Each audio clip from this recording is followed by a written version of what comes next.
Where did the equipment come from? Did you guys? This is an old German brew house. Yeah. It did come from Bavaria.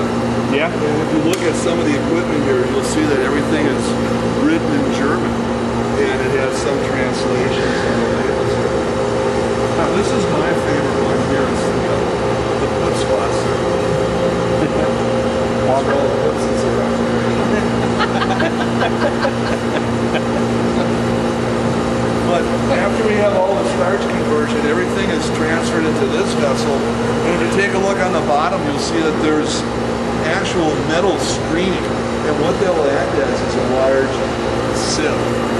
It'll catch all the grain and allow us to draw the sweet liquid out, pumping it through the sight glass here, and then back into that first kettle where we bring it to a boil. Now the liquid is called wort. W-O-R-T. And it's a very sweet, syrupy liquid, almost too sweet to drink.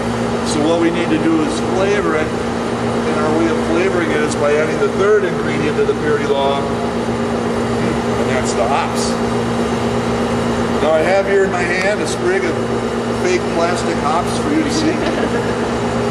You see, it's a binding type of a plant, grows in a trellis, and in its biological classification, the hop plant is very close to the marijuana plant, and it kind of works in the same way.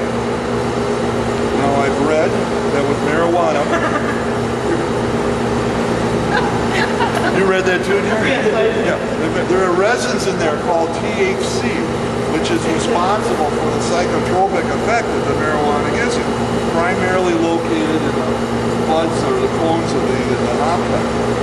Then we infuse those resins into the boiling wort. It gives beer a couple of characteristics.